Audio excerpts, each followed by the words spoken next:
this video was filmed on Monday, and from right here on Tuesday morning, when I was tracking down this road, my loader caught on fire, and we dang near lost it. A lot of people know about it, and then within an hour of us getting my loader out, the 630 then caught on fire.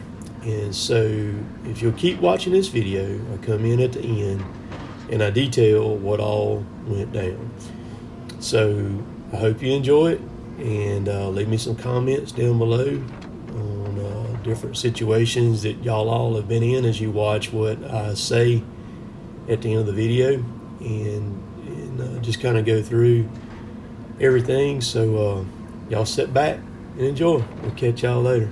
Later, taters.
Today was a day, y'all, in the woods. I'm not sure if it was the toughest day, but we've had a lot of tough days, and if you're a logger, yeah, you're going to be faced with tough days. It doesn't matter what kind of equipment you got or what you do or what your planning is or anything like that. One thing about planning, though, if you have not planned, pre-planned on stuff, you're going to get bit. You're going to get bit. One thing that we have always done is had lots and lots of fire extinguishers on everything. So I wasn't going to say anything about this. Wasn't even going to mention it in a video. Wasn't even going to talk about it. But I'm fixing to fill you in on what all went on today in the woods. So the video y'all watched on Tuesday was filmed on Monday. So as I was getting comments coming in, as they started last night as they were coming in, I got some comments talking about the fire in the woods today. And so when I seen those comments, I knew that it had gotten out and some people knew. And there's quite a few people who know about the fires in the woods. So right now, I work Monday and Tuesday in the woods. Monday was a decent day. I loaded 16 loads, and it was okay. Monday afternoon, we had some more storms come through. It was about 3:15.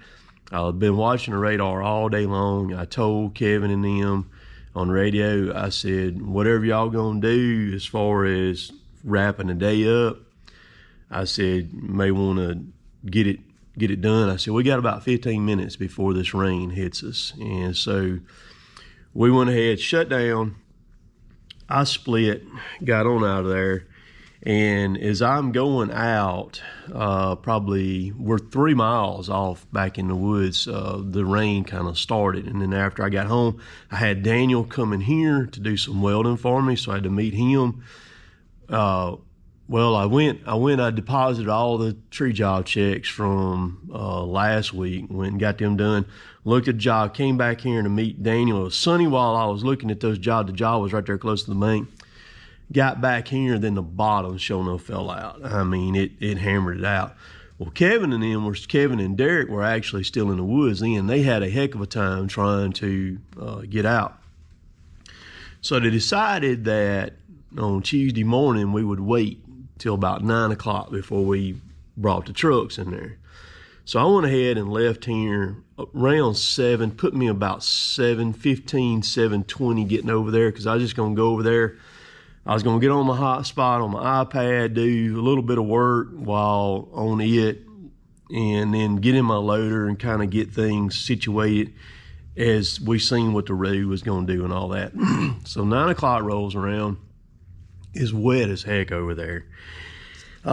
First truck comes in, and it's Danny, and I'm sitting back there at another deck. I'm not sitting on the deck that Kevin's on, that I filmed the video on that y'all just watched. So the first part of this video that y'all watched was also filmed on Monday. So what I'm trying to do is I'm trying to film on Monday and Tuesday. I'm trying to film a lot of footage to have some logging footage to like put during the week or even the next week. So anyhow, Danny starts backing into me. It's super wet. It's slop coming up to me. So Danny spins out. I track up there, grab him on his trailer with my loader. I'm backing up with him, going backwards, and I get up on a stump. The people who run the track machines understand what I'm talking about, because it's the same thing on a bulldozer, excavator, skid steer, mini skid, but it's, stumps are up about that high time you run by them. So I felt the track when it tracked up on it. So I immediately spun the machine to get off the stump. When I spun the machine, sometimes they'll just kind of drop off the stump. Not bad, they'll just kind of slide off of and hit, no big deal. Man, when I came off this one, every now and then you'll have this happen. When I spun off of this one, I hit the ground so hard, man, it jarred my guts out. And of course, my machine, I'm sitting on a 4-foot riser up in the air, so I'm sitting way up high. So any movements that happen way down below are even more so accentuated up there where I'm at. Man, this thing hit, and my cab is leaking now, and there's like a cubby hole behind the seat, and that cubby hole filled up with water about that deep in it. When I hit, man, water just went everywhere, all in the cab, all just down my armrest got wet and everything. So I wiped the armrest off, kept on doing what I was doing. Got Danny back there, put on I had about 15, 16 pieces of chipping saw to go to Millport. I threw them on Danny real quick, and I said, okay, let's go up there where Kevin's at, and I'll finish you up. So I'll start tracking. Danny takes off. He makes it through the mud hole. I figure I'm probably going to have to push him, but he does go through the mud hole and makes it through the mud hole. I'm tracking behind him. I make it through the mud hole, and I'm kind of coming up to rise. Well, about that time, Chad says, "Is that some smoke I see?" Well, when he says that, and when somebody says smoke or fire, we all just kind of key in on it. Well, I immediately I'm looking at Kevin. Kevin's about 100 yards from me, and Chad's sitting there too. I look at Kevin, and I thought maybe it's his new processor. I didn't see anything coming out of it, and Chad said something about smoke again, and then about that time, then Kevin hollers, he says, "Tim, you're on fire, your loader's on fire."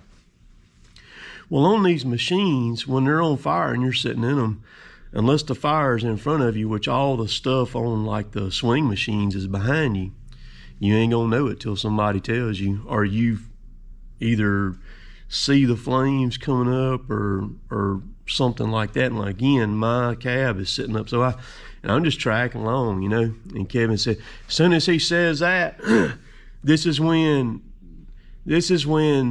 the difference between hopefully saving the machine and losing the machine kicks in, because you've only got like seconds. I'm talking about just seconds to make some decisions to make things happen.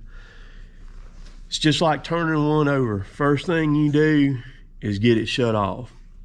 I slammed my boom to the ground. As soon as my grapple touched the ground, I reached over and flipped the key off. The reason why you cut them off is if you turn them over, you got to kill the engine so you don't ruin the engine. But on a fire situation, the machines pull so much air through them to cool. A volume of air that they're pulling through them is mind-boggling. And remember, air to a fire is just like throwing nitromethane on it or something, or propane gas on a fire.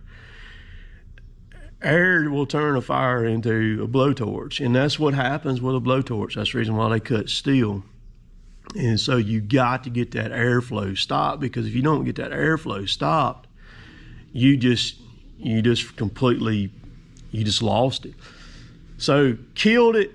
My machine has a 5-pound extinguisher in it behind the seat on the corner. Boom on the ground, killed it, grabbing fire extinguisher. I come out the door. Keep in mind, you know, from when I stand up in my cab, I'm about 15 feet in the air. I come down the side, so I mean, it's not like you can just jump out and hit the ground on it. You know, I come out the door. I want to see where the fire is, so I'll know, do I need to be on the right side of the machine, or do I need to be on the left side of the machine, or do I need to be on top of it, on the catwalk behind it? But all the fire's coming out like behind the control block right there, where everything happens at, right there behind the, kind of right in front of the engine. And I get on the ground, snatch the safety out of the fire extinguisher, snatch that side panel open. There's one that's right behind the riser right there on the ground where the radiator, there's two where the radiator is. They both open like this. The fire is in the front one. I snatch it open, hit it with the fire extinguisher. As soon as I hit it with the fire extinguisher, you know, I see it working. You know, and that dry chemical is some bad stuff.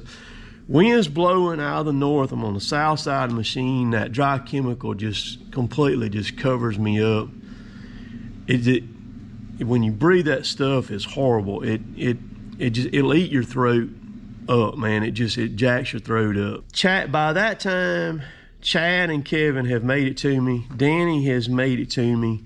We ended up dumping 3 fire extinguishers on that thing. I ended up starting to climb up on the top of it. And as I'm trying to climb up on top of it, I hit the handle on the fire extinguisher and discharged and blast more stuff everywhere on me, side of the machine, trying to grip and hold the fire extinguisher to get up on it, because these machines are not that easy to climb up and down on. You can get hurt. So anyhow, we get the fire out, and we're looking at it and what have you and everything, and trying to kind of figure things out. We already see some damage that's been done on it. There were I didn't film nothing of it, and not going to. There was it burnt some wires. It got some of them, and it also got I had a chiropractor appointment yesterday afternoon at 4:30, so I had to leave. By the time I went to leave, we had pulled 4 lines off of it that it had burnt. In the lines that it burnt, some of the little pilot lines, they don't have any wire in them on this machine. They are just like a plastic type line.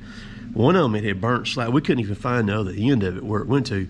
But what caused the fire was where the hot wire comes from it comes off the batteries, and it goes into a block right there beside the radiator where all the connections are made, and then it jumps from there, comes down and runs the back of the frame, and then it gets to where the starter is, and there's an I-beam part of the frame right there, and it makes a 90 and goes straight up to the starter. Well, where it makes that 90 at the bottom, there's a round clamp, metal clamp, that holds that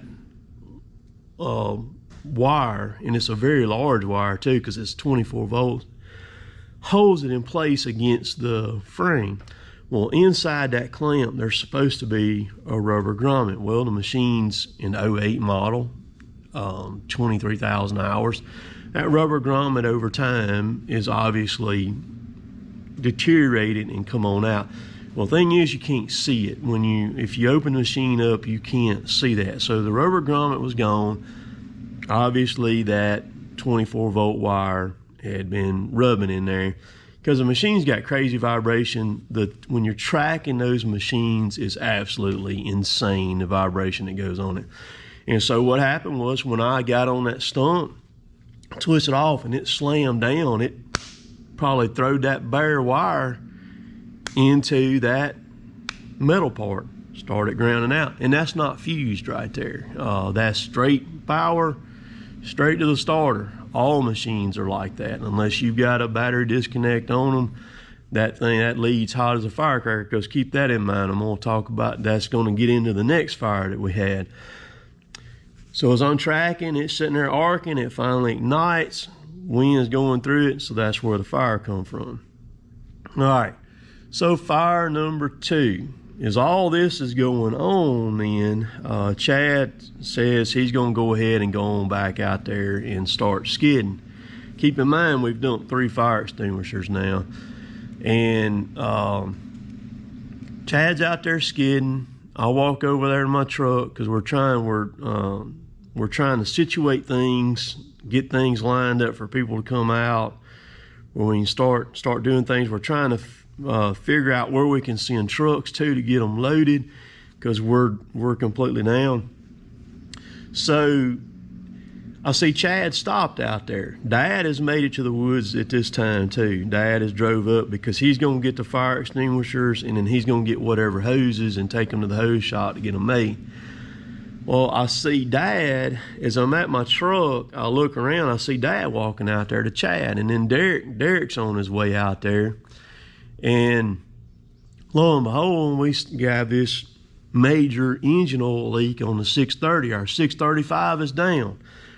One of the planetaries in the rear end went out in our 635 last week. So it's tore apart. Got to put a new planetary in it and fix that. So Chad's been running the 630 for the past few days. Engine oil leak is bad. It's pretty bad. So they bring it up there and park it kind of adjacent to my loader, because we're looking at my loader. Now we're working on Chad's skidder, or the 630. And can't figure out where the engine oil is coming from. Well, you know, you start looking at the oil pan first, and it's actually coming up a little bit higher. Finally seen it where it was coming out underneath the starter, kind of right there. And I told him, I said it's got to be the rear main seal, you know, either that, whatever bearing's in there, or either something's cracked in there. So Chad takes some brake cleaner, in which we all use it, just like this right here. It's great stuff for cleaning stuff off, grease, oil. A lot of times we'll use it, you'll use that, and then you use air. You can use air and blow it, and it'll clean it off real well. So Chad blasted it real good right there to where you can see. And I'm standing between the skidder and the service truck. My machine's sitting right there, just kind of standing there. I watched Chad spray the stuff, and I kind of walked around in front of the skidder. Derek has an air blower, a long air blower one, and he sticks that thing up in there between the side of the frame and the engine. And as soon as he hits the trigger on that air blower, I thought the skidder had blowed slap up. It sounded like, you know, you ever been around somebody take some gas or something and throws it on a fire, and how it goes woof like that right there? That's what it sounded like. And in my mind, I heard it. I knew it was a fire, but in my mind, I'm thinking, what the heck just happened? You know, why? And as soon as it whoop, because Derek's blowing that air, remember, air. And so, I mean, it turns into a blowtorch just like that. And I'm thinking, what the heck? Well, there's a 20-pound fire extinguisher right there where I can reach off the back of the bumper of the service truck. I reach up to grab it to undo the latch on it. I can't get the latch on the bracket undone because the tailgate of the service truck is closed and it's up against the latch. It won't let me pull the latch out, and I'm fighting with that thing. Finally, I get the tailgate dropped. Get it pulled out. Chad has done made it around there with another extinguisher at that time, puts it out. So when I come around there, Derek said, I don't know. He said, man, all I did was blow air. I asked him, I said, did you touch something on the starter? Because the starter's sitting right there. He said, no. He said, I don't think I did. About that time, he said, man, yeah. He said, I did touch it. It blew a hole. He took the hot post on that starter is sitting right there where he stuck that thing in. And of course, that machine's 24 volts too. It blowed a hole in the side of that air blower where it touched that hot post. So he was probably touching the frame, and then, cause it's real tight going in there, and then bam. Of course, that fire didn't hurt anything, but I mean, that one could have been like an electrical fire. You know how they'll flash and come back at you? And that one could have got Derek like that. Luckily, it went the other way. Those two fires there were tough. We've never lost a machine. So I was asked if I got any video footage in the comments too. And of course, like I said a while ago, I didn't. And for one thing, I see a lot of clips of people filming machines burning rather than trying to get on them and put the fire out or whatever like that. And that just baffles me. But it goes back again to planning. A lot of people are not prepared to fight a fire or get a fire out. They either, number one, don't have a fire extinguisher, or number two, hadn't checked it since the machine was new to make sure that fire extinguisher was still in service. And because you got to maintain them, you got to make sure. I've got 2, 3, 4, 5, I have 6 in here in my shop. They're kind of stationed all the way around it. And when I have somebody over here and we're working like Daniel, I say, okay, here's all my fire extinguisher locations, because we're always cutting and welding over here, always cutting and welding. And I want them to know where they're at, because that way it gives you an opportunity to get a leg up on it and get the fire out. And again, when that happens, you've only got just a matter of seconds. And if it happens right and it's burning in the right place, you're not going to turn that machine off. And if you can't turn that machine off and stop that airflow, the chances of you losing that machine are really, really high at that point. And that's the reason why we got fire extinguishers all over the service trucks. My truck, I've got it on my Mini, I've got one on my chipper, sitting right there where the controls are. Got them everywhere, because man, you don't want to lose a machine. But anyhow, I wanted to share that because, like I said, it had gotten out, and I knew I was probably going to get asked about it in the comments quite a lot, and so just share it right there. And so now I did get the machine cranked. We got it back cranked yesterday afternoon before I left, and I moved it after we washed it, got all the fire extinguisher dust off of it and everything. I moved it out of the water that was in where it could be worked on. All right, so the problem, what's going to happen now is the fire was pretty bad, and it cooked on the control valve back there. It's cooked all those lines back there. So what's going to happen is you're going to fix some lines, or you're going to fix a line, and then you're going to run it a while, maybe 2 or 3 days, or a day, or maybe an hour. The line's going to bust. And it's going to be, you're going to have to figure things out. It's going to be kind of a stair-step deal. As time goes, little things from the fire are going to keep popping up, so that's going to be something to deal with right there. So anyhow, let me know down below the stuff. I see a lot of machines burn all the time. Have you saved a machine? Were you prepared? Are you prepared to put out a fire? In a situation, I keep the fire extinguisher on my truck, for on the truck where I grabbed one. Danny actually snatched it off my truck yesterday and brought it over. I thought we were going to have to use it too. It's a great tool. Like if I'm driving down the road and a car's on fire or something, I got an opportunity to perhaps get it out real quick or something if I'm there, if the timing's right, and to get it out. So anyhow, let me know how you're prepared, or have you gotten the machine out, lose one because you didn't have an extinguisher, the extinguisher didn't work, so good thing, one thing about the extinguishers too, one thing that you can do, they all got a gauge on them, but if they're sitting upright, especially in these machines, they're sitting upright and the machine's bouncing and everything, it'll pack that powder at the bottom of it. And it's a good idea every year to take that extinguisher. If you don't have a fire service come out, we have a fire service come out and does ours, but if you don't have a fire service, take that extinguisher, turn it upside down, and either shake it. The best thing to do is take a rubber mallet when you turn it upside down and beat that extinguisher with that rubber mallet. Just hit it with a rubber mallet where it busts that powder up. If you don't have a rubber mallet, just turn it upside down, try to shake it real good or whatever, maybe bump it up against a piece of wood or something like that to get that powder loosened back up, because you can just hit the trigger on it and just the air comes out of it, CO2 or whatever that comes out of it. Hope y'all have a great day. Let me know down below what you think. So let's see, this is Tuesday, so Wednesday, tree work for me and stuff, gonna slay some trees. So hope y'all have a great day. Long video, sitting in front of the camera being a talking head today. We'll catch y'all later. Later, taters. I failed to mention this.